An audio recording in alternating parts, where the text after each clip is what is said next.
The average American's potential was constricted by disease and want, but his spirit was unbounded. Today, most Americans are free from want, and yet too often we waste our creative potential in second-guessing ourselves and our values. Nixon, and he wrote that in 1989, even though this is titled 1999, because he was being a forward thinker. He's just fucking trying to sell books. What an asshole. What an asshole. He wrote his own history books, too. Not only did he become the president, but he went ahead and defined what his presidency and every other presidency was. What a prick. But every American, he said in 1989, most Americans are free from want. Most Americans are free from want? Then why are Americans assholes? Why would it, if you're free from want, if you have everything you need to have, let's say not only do you have your food, water, clothing, shelter, now you have all your Maslow's hierarchy of needs, you got all the political freedoms that you need, you got your economic freedom, political freedom, you have all your wants, why would you be a fucking prick to your neighbor? Why would you be a piece of shit to somebody you don't know? Why would you make it harder for other people? If you have everything, let's just say not only do you have everything, but you got probably too much. You have an abundance of. Frankly, to have any poor people or homeless people in America in the land of abundance, that's criminal as shit. Here's the land of abundance, right? Everybody's got so much. And here's a motherfucker in the gutter. Here's a motherfucker that's got no money, no prospects, no job, born in the middle of nothing and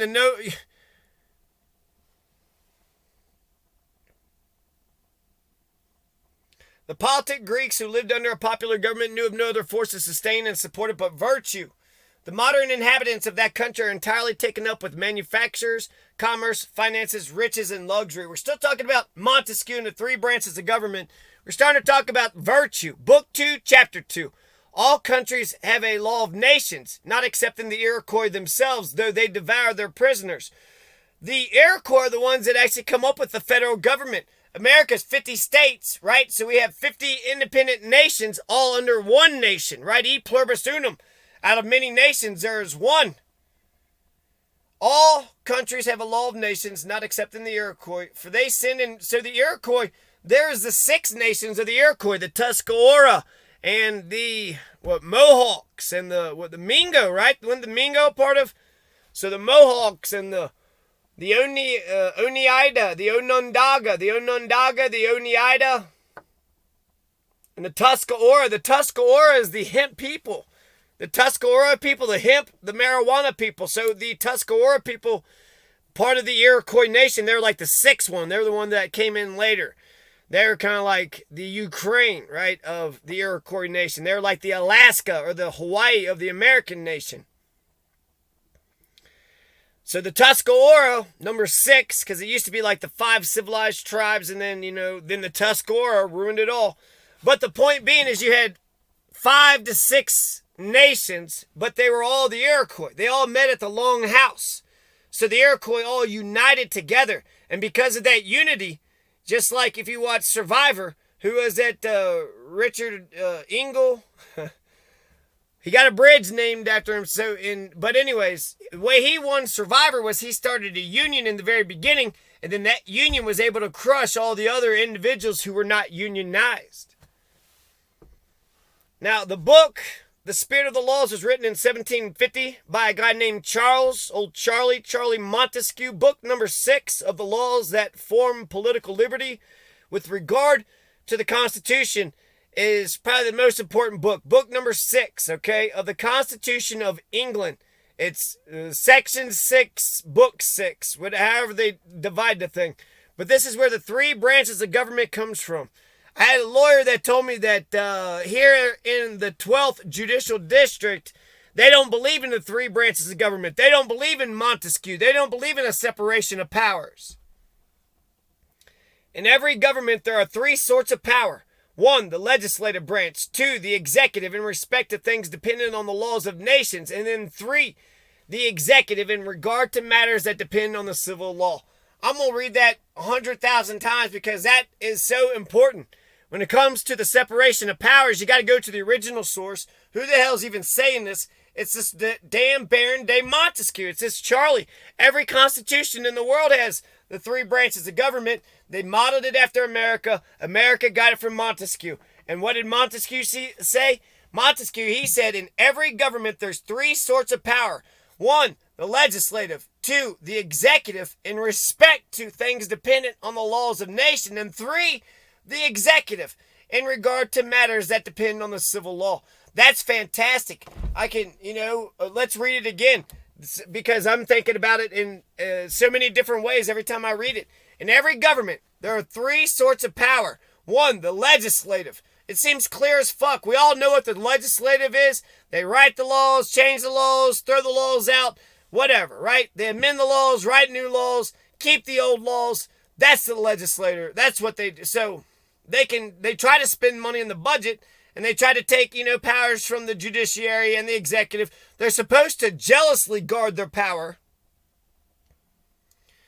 But then he mentions two executives. Well, where's the damn judicial? He doesn't mention where the judicial branch is. He says there's two executive powers. One executive power is, dependent on the laws of nations. And then the other executive power is, dependent on the civil law. So one is dependent, what it sounds like to me is the laws of nations is the laws of international law. One is, the executive in the global scheme of things. But the judiciary is an executive in the sense that they're the civil law. They uphold the law. So in a way, the American dum-dum is kind of correct that the police work for the judicial power. They work for the executive power because they're all the executive.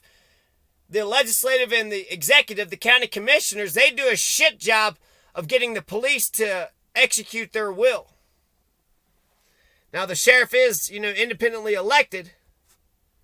And I would say we have a police branch, because what happens when the police branch goes rogue and they're following their own rules? They're the muscle, but you're telling me what?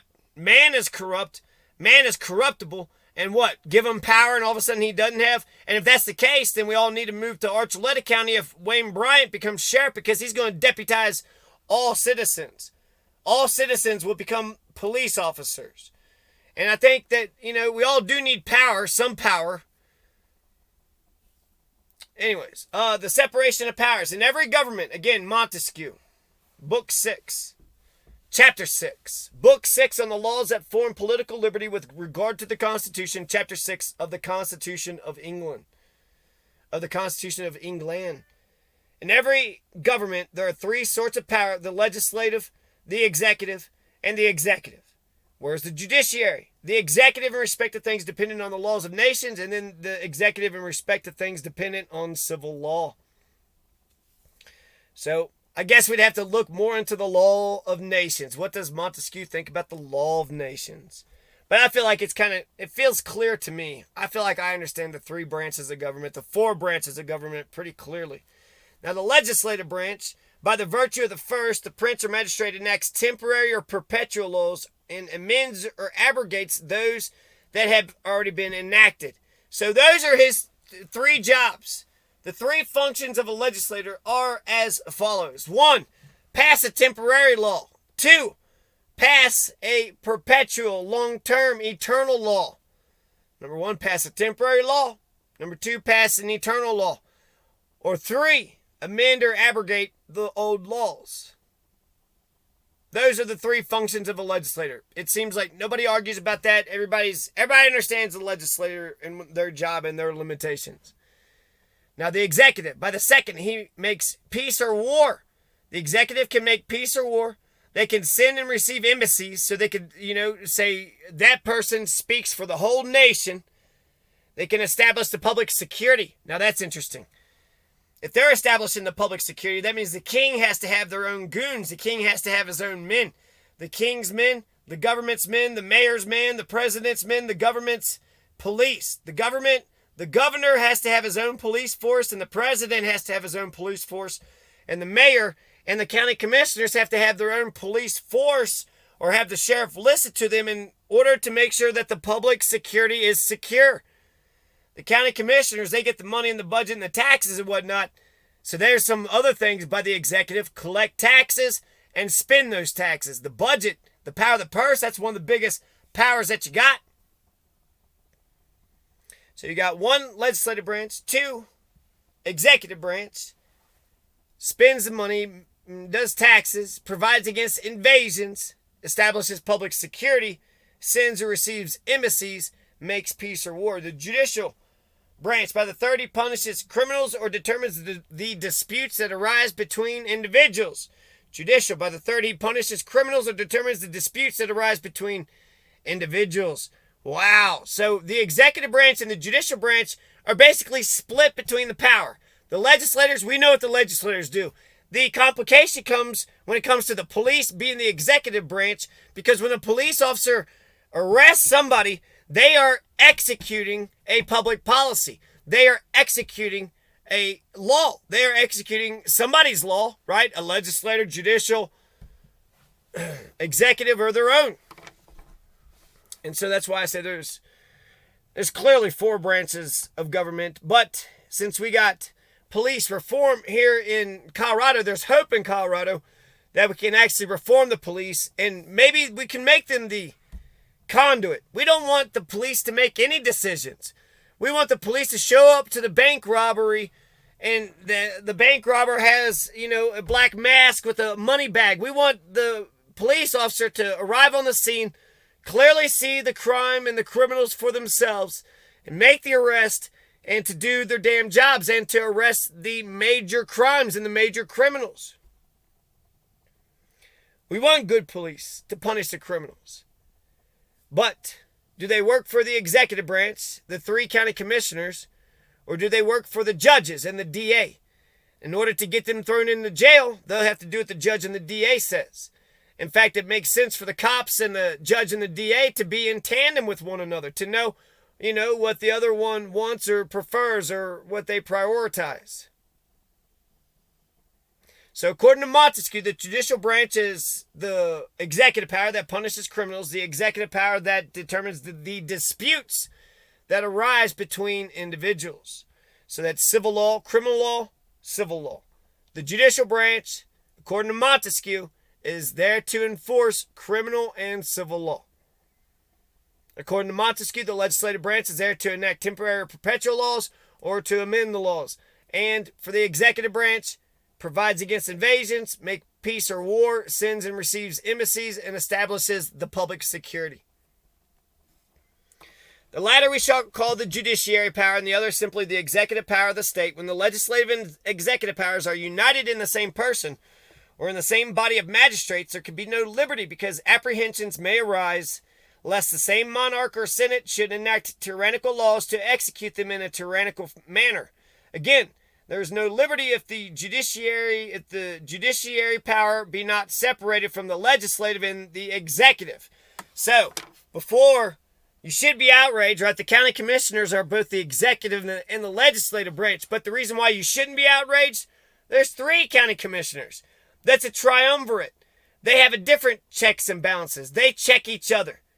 Each one has a vote, so each one checks the other. So it's not the executive and the legislative branch being split in two by the county of Colorado, but it's just the executive and legislative as one branch and the judiciary as another branch. But it's saying if the county commissioners and the judges and the DA became one, well, shit, there's no liberty. That's tyranny. That's, totalitarian nightmare. That's good night, America. Good night, world. That's a fascist boot on the face of humanity for the, all of eternity. Were it joined with the legislative, the life and liberty of the subject would be exposed to arbitrary control. So that makes sense. If the judges and the DA could write the laws, well, hell, they could just change the laws, rewrite it, and then, the judge would be the legislator. Now, if the judiciary were joined to the executive power, the judge might behave with violence and oppression. Yeah, maybe. That's why it's important for, to have an independent judiciary, but it's also to make sure that the judiciary doesn't run amok. How do you stop a runaway judge or a runaway DA? Well, you got 3 branches of government, right? And then you also got triumvirate, and you got the state, and you have a lot of things. So, were it joined to the executive power, the judge might behave with violence and oppression. There would be an end of everything, were the same man or the same body, whether of the nobles or of the people, to exercise those three powers, that of enacting laws, that of executing the public resolutions, and of trying the causes of individuals. So Montesquieu just defined the three branches of government right there in that sentence. He says, if you combined all three branches, right, you're just going to have violence, oppression, murder, mayhem, anarchy. Under the guise of law. You're going to have anarchy under the guise of law and order. He says, whether the nobles or the people, to exercise the three powers, that of enacting the laws, and then executing the laws, and then trying the causes of individuals. There's a lot of places in the world, in Britain, in France, where they could just dissolve parliament. The king or the prime minister or the fucking whoever, they just say, the legislative branch, you're totally gone. Because the idea is that the monarch, the king, the president, and the legislative branch are supposed to be in tandem with one another. It's not just the king running everything, but it's the king running everything along with, 100, 500 people. The executive power ought to be in the hands of a monarch, because this branch of government, having need of dispatch, is better administered by one than by many. On the other hand, whatever depends on the legislative power is oftentimes better regulated by many than by a single person. But if there were no monarch and the executive power should be committed to a certain number of persons selected from the legislative body, there would be an end of liberty. By reason, the two powers would be united, as the same persons would sometimes possess and would always be able to possess a share in both. Montesquieu, the spirit of the laws. Montesquieu defines the three powers. In every government, there are three sorts of power: the legislative, the executive, in respect to things dependent on the law of nations, and the executive in regard to matters that depend on the civil law. So, legislative, executive, judicial. And then I kind of go in and explain this a little bit more. Let's go ahead and get to the answers. So, according to Montesquieu, which branch makes peace or war, sends embassies, establishes the public security, and provides against invasions? That's the executive branch, the capital executive branch, the chief executive branch, the main executive branch. The executive, that's why, even though the judiciary has executive power, they're not the executive. The executive is the executive. The judiciary has judicial power, and that's it. The legislative has legislative power, that's it. And the executive has executive power, and that's it. But that's kind of what, all of it. I only have all the power. The executive is to execute the laws. So they got the power to execute the laws. So according to Montesquieu, what are the three kinds of laws the legislature can pass? Number 2, new temporary laws, new perpetual laws, or amending the old laws. Number 3, question. According to Montesquieu, which branch is dependent on the laws of nation? Number 3, answer, executive. Number 4, question. According to Montesquieu, which branch is executive in regard to matters that depend on the civil law? Number 4, answer, judicial. Number 5, according to Montesquieu, what are the 4 functions of the executive branch? Number 5, peace or war, sends embassies, establishes the public security, and provides against invasions. Number 6, according to Montesquieu, what are the 2 functions of the judiciary? Number 1, punishes the criminals, and number 2 determines the disputes that arise between individuals. And number 7, what are the 3 functions of money? The 3 functions of money is, number 1, a unit of account, number 2, a medium of exchange, and number 3, a store of value. A store of value.